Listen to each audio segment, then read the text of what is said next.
신명기 6장 4절부터 9절까지의 말씀 제가 봉독하겠습니다. 이스라엘아 들으라.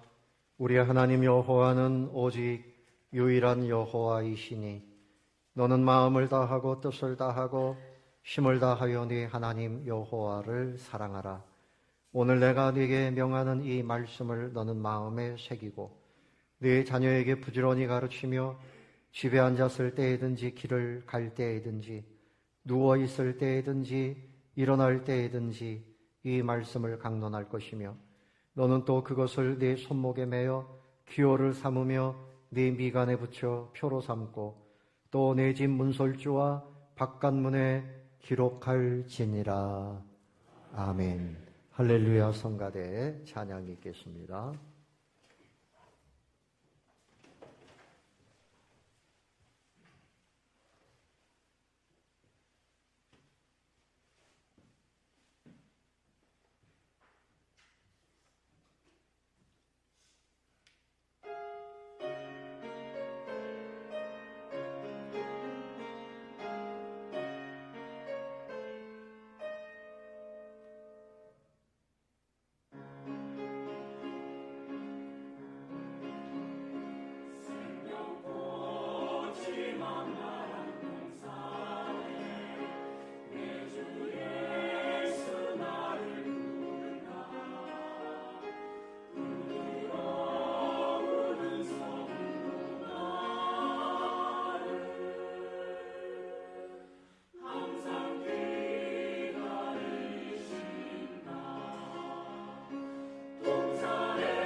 아멘.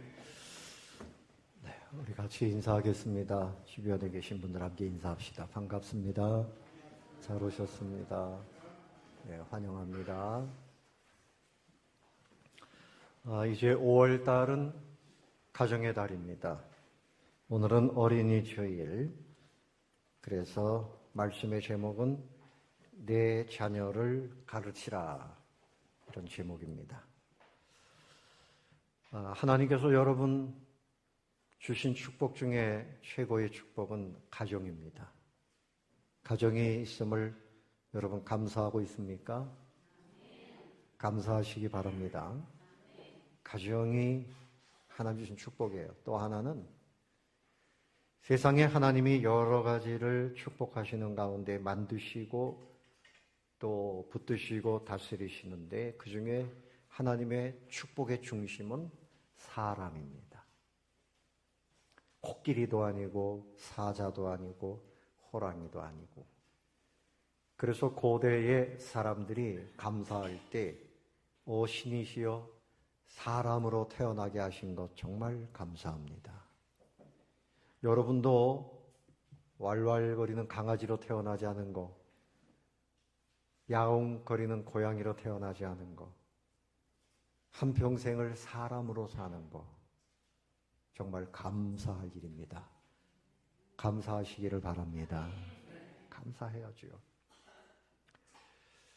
그래서 성경의 역사를 보면 천지 창조하시고 에덴 동산을 만드시고 거기에 아담과 하와를 두시고 행복하게 살아라.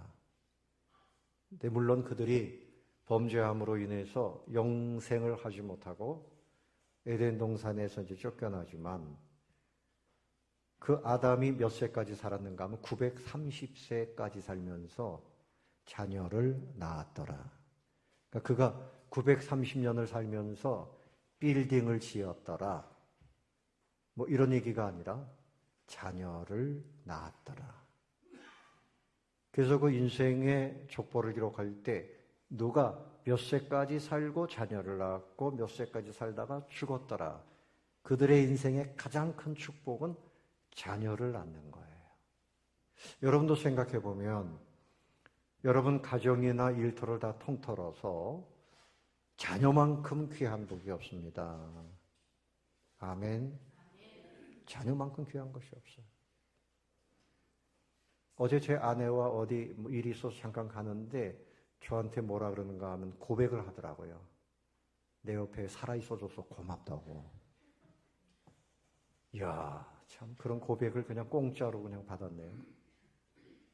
남편이 살아있고 자녀가 살아있고 부모님이 살아계시고 사람이 내 곁에 있는 것이 제일 큰 축복이에요. 평생 뭔가를 이루었지만 자녀가 없으면 그렇게 허전할 수가 없는 거죠. 그런데 좀 세상적으로 앞서가지 못하고 좀 내 생각에 좀 부족하다 해도 나에게 자녀가 있다고 하는 것이 이루 말할 수 없는 축복입니다. 아멘. 그래서 여러분, 자녀는 하나님이 주신 선물입니다. 자녀는 누가 주신 선물?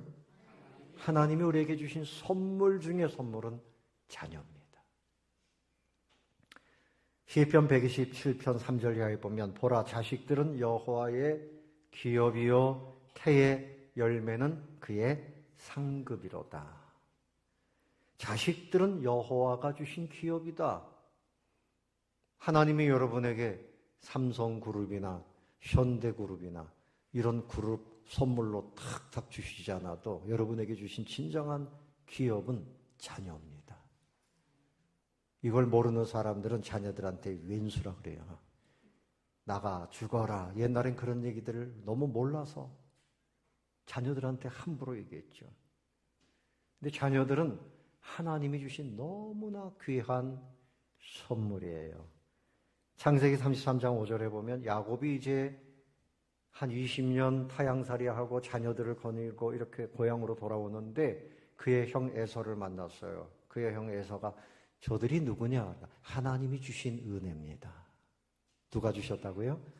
하나님이 주셨습니다. 그래서 하나님이 주신 이 자녀는 우리에게 축복으로 주신 거예요. 든든한 축복입니다.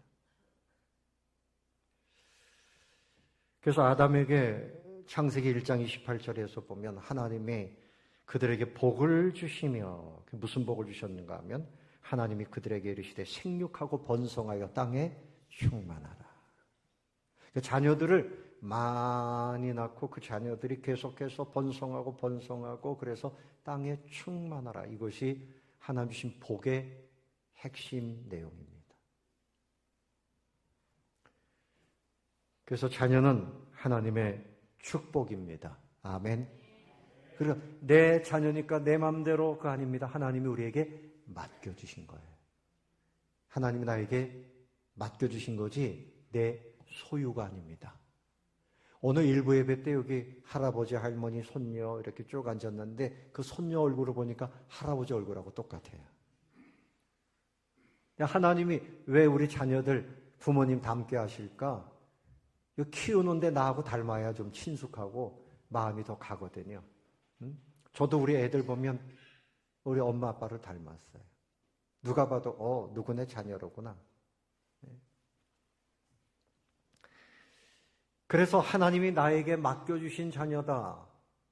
이 자녀를 잘 믿음으로 키워서 하나님이 기뻐하시는 인물로 이렇게 키우는 거예요. 이것을 위해서 맡겨주신 것이지, 내 자녀니까 너는 내가 원하는 노동이나 해라, 막 이렇게 하면 안 되는 거죠. 그래서 외국 분들, 우리 한국 분들도 그렇지만 우리 몸으로 자녀를 낳지 못하면 입양을 합니다. 근데 입양을 할 때 그 정신이 뭔가 하면 하나님이 보내주신 선물이다. 우리 교회도 아이를 맡아서 위탁해서 키우는 분들이 계세요. 그런데 그 권사님 가끔 말씀하시는 게 뭔가 하면 내가 이 아이한테 잘못하면 하나님이 꾸중하신다는 거예요. 그러니까 하나님이 나에게 맡겨주신 하나님의 선물이라. 여러분 자녀들을 기뻐하시기 바랍니다. 아멘. 자녀들을 축복하세요. 이제 오늘 어린이가 꼭 아니라도 이번 한 주간 자녀들에게 뭐 선물을 하든지 전화도 하고 편지도 하고, 네가 우리 가정에 와서 정말 기쁘다, 하나님께 정말 감사하다, 그런 한 주간이 되시기를 축원합니다. 두 번째로 자녀는 공동체의 기둥입니다. 기초예요. 여러분, 우리 가정에 자녀들이 없으면 어떻게 될까요? 자녀들이 없으면 결국은 그 가문은 문 닫아야 돼. 우리 어릴 때는 저도 6남매, 우리 형제들이 6남매입니다. 우리 처가쪽은 8남매인가요? 그래요. 그때는 다 그랬잖아요. 10명 넘어가는 집도 많았어요. 그러니까 그때 잘하신 분들은 식사 속도가 빨라요. 왜 그럴까요? 경쟁적으로 먹는 거예요. 빨리 먹어야 되니까. 그리고 그냥 낮에 풀어놓습니다. 알아서 다 돌아다니고 그중에 하나 둘 그냥 사고 나서 죽어도 그냥 부모님들이 아직 남아있는 애들이 많다, 그래서 그런지 그렇게 또 떠나가는 자녀들도 많았어요. 물사고도 많고 그냥 이렇게 둥글둥글 앉아가지고. 그런데 자녀들이 많고 형제들이 많으면 참 정도 많고 추억도 많고. 제가 어릴 때 학교 이제 용인에서 5학년 5월 달에 이제 서울로 전학을 왔는데 학교에 가니까 저한테 103번이라 그래요. 103번. 근데 선생님이 빈자리 손들어. 2명이 앉아있는데 빈자리예요, 그게. 그러니까 아이들이 워낙 많으니까 3명이 앉아요, 3명이. 그 책상은 좁은데 3명이 앉으려니까 가능하면 일찍 가가지고 가운데 앉아야 돼요. 왜냐면 옆에 앉으면 잘못하면 툭툭 떨어져요. 제가 103번이었는데 그 후에도 전학 온 사람들이 얼마나 많은지 몰라요. 한 15반 되고요. 그러니까 오전반, 오후반. 참 많았습니다. 그런데 그때 하는 말이, 저 불란서라고 하는 나라는 자녀들을 많이 낳지 않는다. 그런 나라가 다 있을까? 물을 사 먹는다더라. 그런 일이 다 있을까? 그랬는데 시대가 바뀌니까 우리 대한민국은 한 가정에서 한 명을 낳지를 못해요. 0.9명입니다. 0.9명. 이 앞에 있는 이 충곡초등학교 한 25년 전에 3,000명 아이들이 다녔는데 지금은 500명입니다. 한 반에 18명, 그래서 한 5반 이렇게 된다 그래요. 그 건물이 텅텅 비는 거죠. 서울의 초등학교가 한 7개 초등학교가 폐교가 됐다 그래요. 전국적으로는 4,000개가 넘어요. 4,008개 교가 폐교가 됐다 그래요. 그러니까 아이들이 없으니까 산부인과 병원이 될 리가 없지요. 전부 문 닫아요. 2013년도에 산부인과 의료원이 729곳이었는데 2023년도에 461곳, 10년 만에 268곳이 문을 닫았다 그래요. 또 군인도 남자아이들이 없으니까 60만 대군이 아니라 지금 50만 대군, 2030년에는 47만 대군으로 감축된다 그래요. 이제 노동인구가 점점 줄고 65세 이상 되는 분들만 점점 많아지고, 교회도 주일학교가 문을 닫아서 10개 교회면 5개 교회 이상이 주일학교가 없어요. 우리 교회도 지금 거의 그렇습니다. 국가적으로도 교회적으로도 사회적으로도 이 자녀들이 있어야 미래 역사를 이어갈 수 있는 겁니다. 자녀를 주시는 분은 누구라고요? 하나님이십니다. 그래서 우리 믿음의 사람들은 어른이나 청년들이나 하나님께서 아담과 하와에게 주신 이 축복을 꼭 붙잡아야 돼요. 우리 인생의 진정한 축복은 가정을 세워가고 가정에서 자녀들을 낳아서 키우는 것이 인생의 최고의 행복인 줄로 믿으시기를 바랍니다. 세상은 계산하기 좋아해요. 그래서 자녀 하나를 낳아서 키우는데 뭐 몇억 원이 든다. 그러니까 자녀를 낳지 않는 것이 남는 거다. 그거 가지고 여행 가고 엔조이 하자. 이거 믿음 없는 거죠. 하나님이 자녀를 보내실 때에는 그 등을 잘 보세요. 자기 먹을 거 짊어지고 나옵니다. 하나님이 다 키워주십니다. 아멘. 하나님이 다 공중에 나는 새를 보아라. 들에 피는 백합화를 보아라. 하물며 너희일까 보냐. 세상에 가장 천하보다도 귀하게 여기는 한 사람 한 사람 하나님이 보내주시고 하나님이 키워주시고 하나님이 책임져 주시는데 우리는 믿음으로 결혼 기쁘게 하고 결혼하면 자녀를 위해서 기다리고 양육하고 이것이 하나님 주시는 복의 통로가 되는 줄로 믿습니다. 아멘. 그래서 자녀를 가르치려는데 자녀가 있어야 가르치죠. 자녀를 생산해야 됩니다. 우리 예수님은 이 어린이들을 정말 기뻐하셨어요. 마태복음 19장 14절에 보면 어린아이들을 용납하고 내게 오는 것을 금하지 말라. 천국이 이런 자의 것이니라. 어른들보다 자녀들이 순전하고 단순하고 그리고 의지하려고 하는 힘이 있어요. 그래서 하나님을 믿어도 자녀들, 이 어린아이들은 단순하게 믿는다고요. 한 어린 남자아이가 아빠와 함께 교회를 갔더니 통성 기도를 해요. 그러니까 이 아이가 이해가 안 되는 거예요. 왜 저렇게 소리를 지르고 할까? 아빠한테 물어봅니다. 아빠, 하나님이 귀가 어두우셔? 그냥 우리가 조용조용히 얘기해도 다 들어주실 텐데 이것이 아이들의 순전한 믿음이에요. 그래서 아르헨티나 이런 데는요, 어린 아이들이 은혜를 받아가지고 부흥사로 집회를 인도합니다.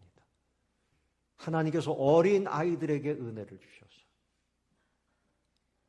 그래서 주님이 이렇게 말씀하신 것은 어린아이의 순전함을 배워라.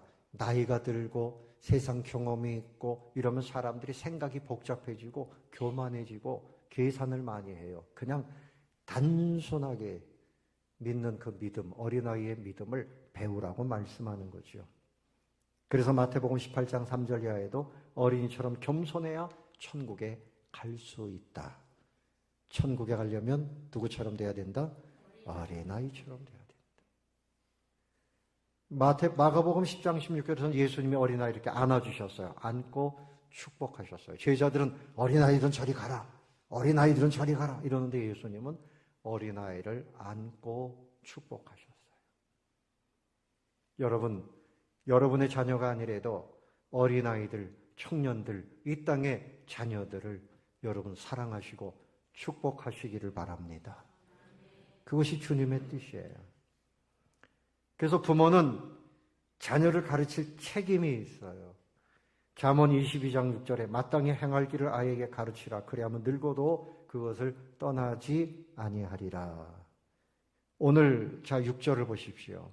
오늘 내가 네게 명하는 이 말씀을 너는 마음에 새기고 네 자녀에게 어떻게 가르치라고요? 부지런히 가르쳐라. 자, 4절과 5절에 보면 이스라엘아 들으라. 샤마 이스라엘. 이것이 이스라엘 백성들에게 아주 중요한 말씀이에요. 쉐마, 들으라. 하나님의 말씀을 들으라. 하나님이 누구냐? 우리 하나님은 오직 유일한 여호와이시다. 그러므로 마음을 다하고 뜻을 다하고 힘을 다하여 네 하나님 여호와를 뭐하라? 사랑하라. 이것을 마음에 품고 자녀들에게 하나님 사랑에 대해서 가르쳐라. 어떻게 가르치는가 하면 부지런히 가르쳐라. 집에 앉았을 때든지 또 언제? 길을 갈 때에든지, 누워있을 때에든지, 또 언제? 일어날 때에든지. 시간을 구분하지 말고 수시로 자녀들에게 가르쳐라. 또 8절에 보니까 너는 또 그것을 내 손목에 매어. 그래서 손목에 여호와 하나님 유일한 하나님이시다 하는 것을 써가지고 손목에 탁 매고 이마에도 붙이고 문설주 바깥문에도 기록할지니라. 늘 보이는 곳에서 하나님에 대해서 가르쳐라. 여러분, 우리 한국 사람들은 어느 민족보다도 교육열이 대단하죠. 그래서 유치원 다니는 아이들 보통 유치원이 아니라 영어 유치원 막 줄 서서 기다린다 그래요. 교육비가 많이 들어도 애써서 보냅니다. 중학생, 고등학생, 요새 초등학생 애들도 다 학원에 다녀요. 영어학원, 수학학원, 심지어는 줄넘기 학원, 별거 다 다녀요. 아이들한테 이 과외를 시키는데 수백만 원씩 써도 아깝지가 않아요. 그런데 하나님은 그것보다 더 중요한 것이 있다. 신앙의 교육을 하라는 것입니다. 뭘 하라고요? 신앙의 교육. 그래서 이렇게 하려면 먼저 이 하나님의 말씀을 네 마음에 새겨라. 마음에 새겨라.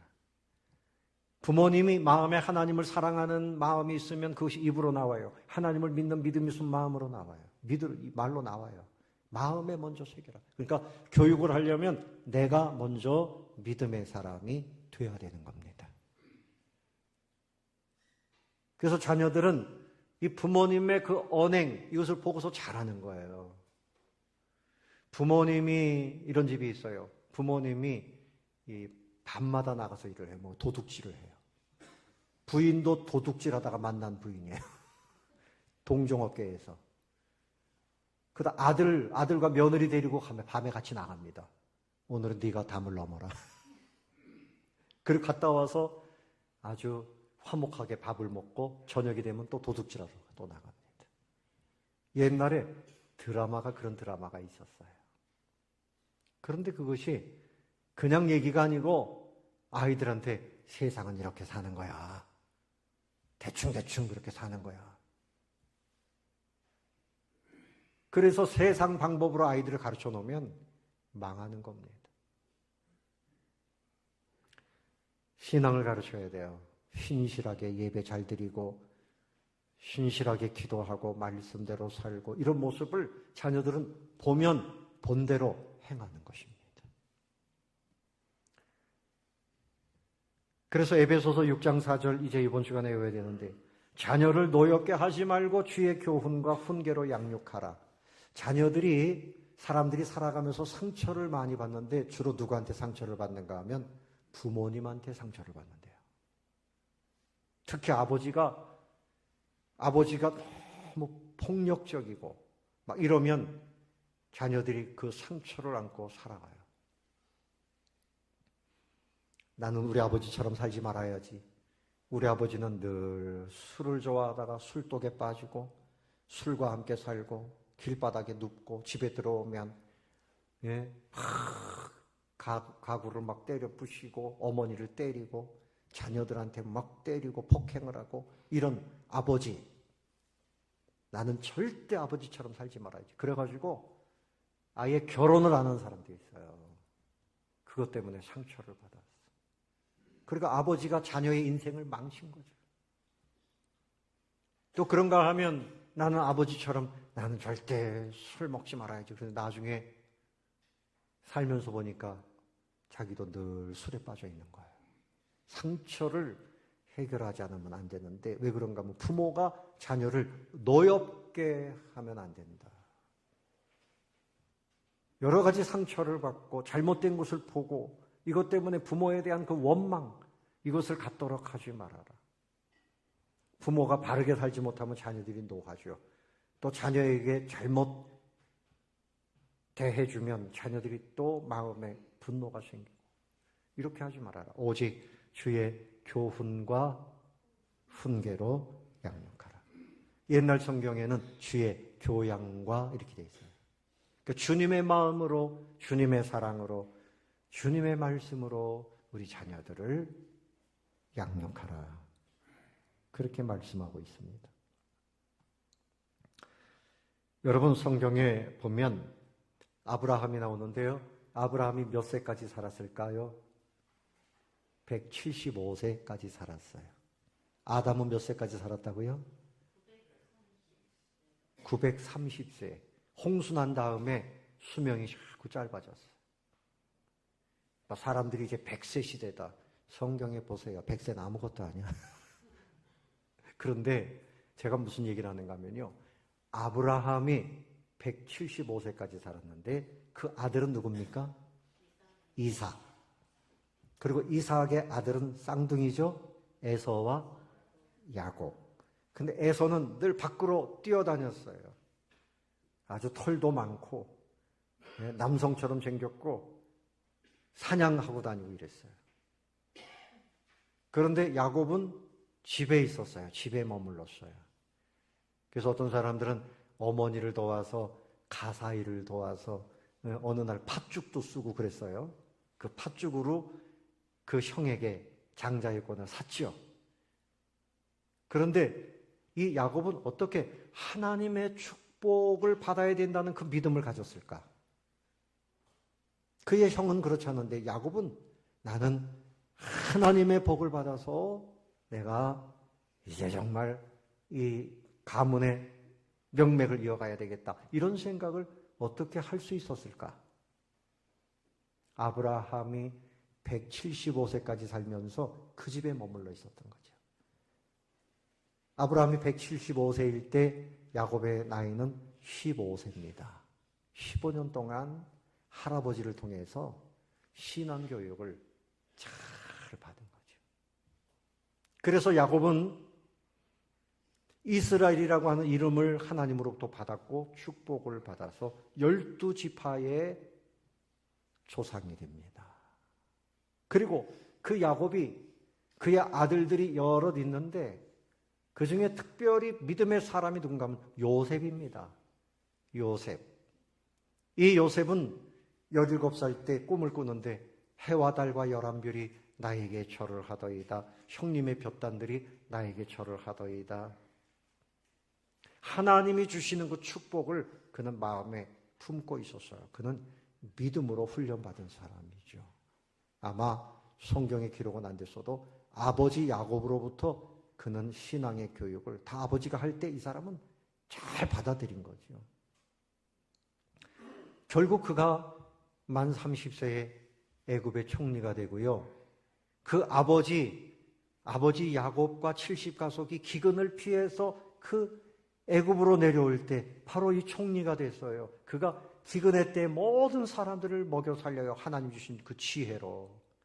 그때 그 아버지와 그 형제들, 조카들 다 애굽으로 내려오게 해가지고 왕이 특별히 대접하고 거기서 생활을 하게 되죠. 믿음의 자식 하나 잘 키워놓으니까 보험이 필요 없는 거죠. 든든한 거죠. 믿음의 사람을 키워야 돼요. 그래서 그 요셉이 거기서 430년이 지난 다음에 이스라엘 민족이 나가는데 무려 200만 명의 큰 민족이 돼서 나가는데 그 기초의 역할을 한 사람이 누구라고요? 요셉입니다. 요셉. 가문에서 믿음을 가르쳤기 때문에. 보통 사람들은 좋은 대학 나와야 된다. 학벌이 있어야 된다. 좋은 회사 다녀야 된다. 좋습니다. 그것도 하나님이 축복하셔야죠. 그런데 여러분, 진정한 축복은 하나님의 말씀을 배우는 데서부터 시작됩니다. 하나님의 주시는 말씀으로 자녀들을 잘 가르칠 책임이 우리에게 있음을 믿으시기를 바랍니다. 그래서 유태인들은 성경을 가르치는데요. 3살이 되면 성경 공부를 한답니다. 가정에서부터 성경을 가르치는 거예요. 5살이 되면 모세오경을 암송합니다. 모세오경을 암송해요. 눈 감으신 분들 눈 좀 뜨세요. 응? 이 귀한 말씀을 잘 듣고 가정에 축복의 씨앗을 좀 뿌리라는 거지. 그래서 이 사람들이, 이 유태인들은 하나님에 대해서 배우니까 그 생각이 우리하고 달라요. 하나님, 천지창조, 우주, 만물, 이런 것들을 벌써 생각하니까 이 사람들이 그런 가운데서 과학을 하고 문학을 하고 철학을 하고 이래서 노벨상을 가장 많이 받은 민족이 어디라고요? 바로 유태인들입니다. 이스라엘 백성이에요. 근데 우리 한국에서는 저는 지금 어떤지 모르겠어요. 학교에 가면 처음 국어를 배우는데 바두가 놀자. 병아리가 뛰어논다 그러고. 그러니까 이 사고의 틀이 다른 거예요. 수학을 아무리 잘해도 그거 가지고 되는 것이 아니고 하나님을 마음에 품도록 가르치는 거죠. 여러분, 이제부터라도 가족들이 모이면 성경을 같이 읽으시기를 축원합니다. 축원합니다. 성경을 가르쳐야 돼요.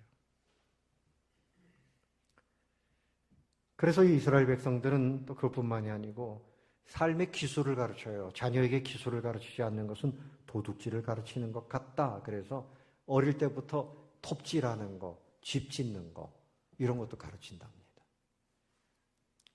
그리고 이 공동체 기부처에 가가지고 농사하는 것도 같이 가르치면서 그렇게 생활을 하게 한다는 거죠.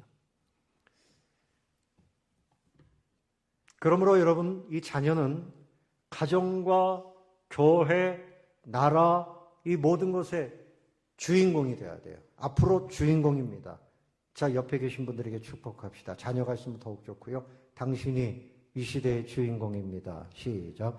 당신이 이 시대의 주인공입니다. 우리 어른들은 이미 이제 저물어 가잖아요. 그야말로 자녀들이 이 시대의 주인공이 될 거예요. 그래서 자녀들을 사랑하고 축복해야 돼요. 주의 교훈과 훈계로 하라. 이것은 사랑으로 하라는 거예요. 사랑으로. 무엇으로? 사랑으로, 진리로 가르쳐야 된다. 세상이 잘못된 거짓된 거 이런 거 말고 하나님의 말씀, 하나님의 사랑 가르쳐야 돼요. 부지런히 가르쳐야 돼요.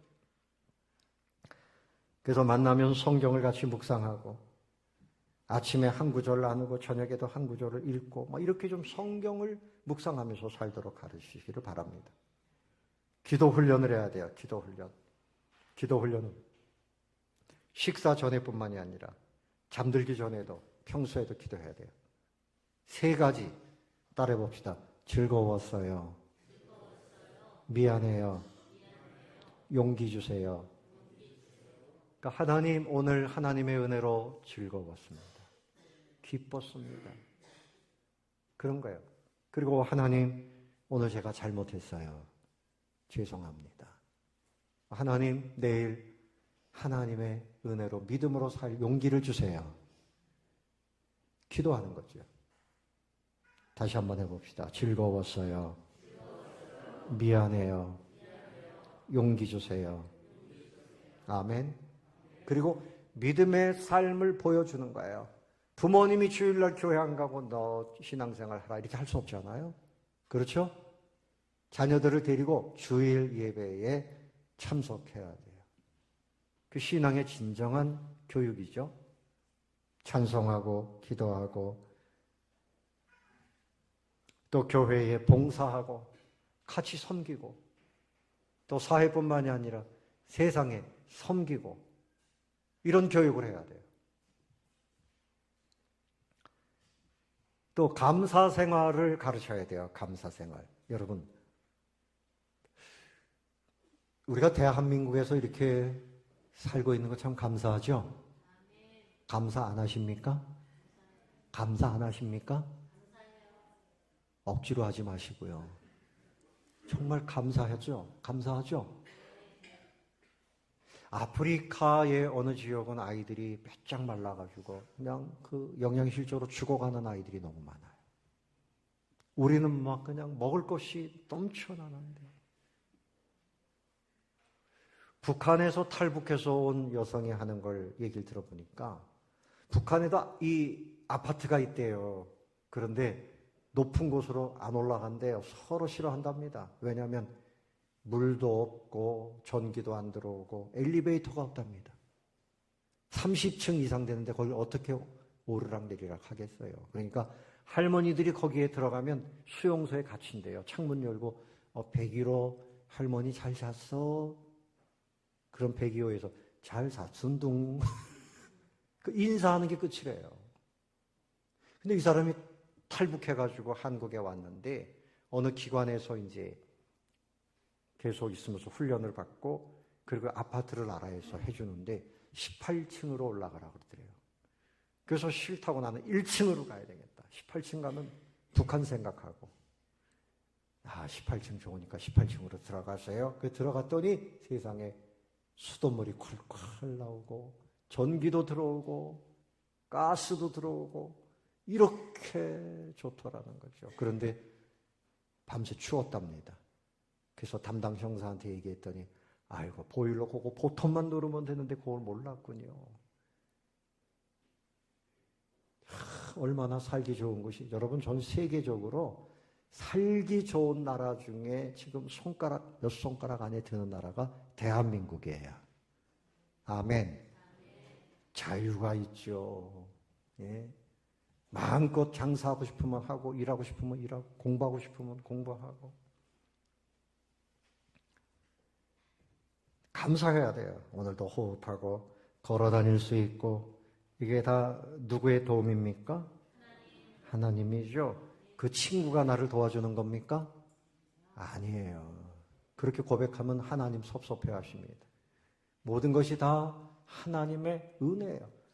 산소를 다 채워주셔서 이렇게 마음껏 호흡하고 호흡할 수 있는 기관지 건강 주시고 소화도 잘 되고 하나님의 은혜를 생각하면 너무너무 많아요. 그래서 부모가 늘 감사하는 것을 보여주면 자녀들이 감사를 배웁니다.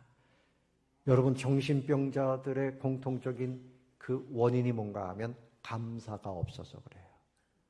원망이 많고 두려움이 많고 그러면 그것이 조현병이 되는 겁니다.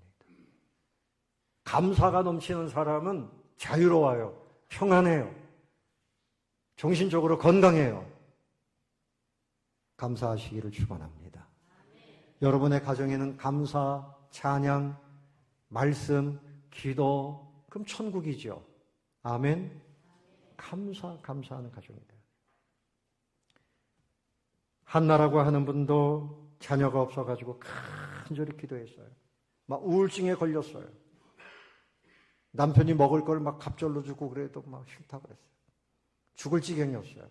그런데 이 여인이 하나님께 작심하고 기도했더니 하나님이 태의 문을 여셔서 그 아들을 사무엘 늘 기도하고 그래서 그 아들 하나님께 바쳐서 그 이스라엘의 왕이 없을 때 왕 같은 선지자 역할을 했어요. 사무엘 선지자. 그리고 사무엘상 2장에 보면 하나님께서 태의 문을 여셔서 7의 자녀를 주셨다. 한 명도 없던 한나가 막 7의 자녀를 보았다. 그렇게 찬양을 하고 있습니다. 기도하는 부모님이 되시기를 바랍니다. 왜 기도 안 합니까? 바빠서요? 나는 1초 만에 순간에 억만가지 기도 다 합니다. 그런 기도는 없어요. 여러분, 기도하는 어머니가 되면 자녀는 망하지 않아요. 아니, 저 녀석이 왜 저럴까? 기도가 부족한 거예요. 부모의 기도가 부족한 거예요. 기도하는 아버지가 돼야 돼요. 그냥 놔놓고 키우기만 하면 안 되고 기도하는 아버지가 돼요. 여러분의 가정에 특별히 이 아버지들은 우리 가정에 내가 제사장입니다. 뭐라고요? 제사장입니다. 우리 가족들을 위해서 늘 기도하고 우리 가족들을 말씀으로 키우고 우리 가족들을 하나님 앞에 믿음으로 살아가도록 인도하되 특별히 자녀들에게 최고의 하나님이 세워주신 교사는 아버지 그리고 어머니예요. 아이들이 말 안 들으면 선생님, 아이들이 뭐라 그러는가 하면 부모님들이 너 학교에서 배운 게 그게 뭐야? 이렇게 말해요. 제가 중학교 때 우리 아버지가 저한테 그랬어요. 너 도덕 점수 몇 점 맞았어? 그랬어요. 90점 넘는데요. 근데 학교에서 배운 게 도대체 그게 뭐야? 뭐 이러시더라고요. 마음에 안 드셨나 봐요. 그런데 여러분, 그건 잘못된 겁니다. 교육의 첫 번째 책임은 학교가 아니에요. 부모님입니다. 선생님들이 그러죠. 너 부모님 모시고 와. 도대체 어떻게 가르치신 거야? 이게 맞아요. 근데 집에서 교육을 해야 됐는데 이제 점점 전문화되고 교육이 구체화되고 그러니까 이걸 다 부모님이 못하지 않아요. 부모님이 수학 공부 어떻게 해요? 머리 쥐나는데 어떻게 가르치냐고. 그러니까 학교에다가 수업비를 주면서 위탁했지만 교육의 첫 번째 책임은 누구에게 있습니까? 누구에게 있어요? 부모님에게 있습니다. 여러분 자녀들, 여러분의 기도로 성장합니다. 아멘. 여러분이 말씀을 가르치면 바르게 됩니다. 아이고 모르겠어요. 그 고집을 조금 늦긴 늦었지만 지금부터라도 자녀들 천국 복음을 전하시고 그래서 이 땅에서뿐만이 아니라 천국에서까지 영생 복락을 누리는 그런 행복한 가정, 이번 가정의 달에 믿지 않는 자녀들, 가족들 다 주님 앞으로 인도하시고 그래서 행복한 가정 이루게 되시기를 예수님의 이름으로 축원합니다.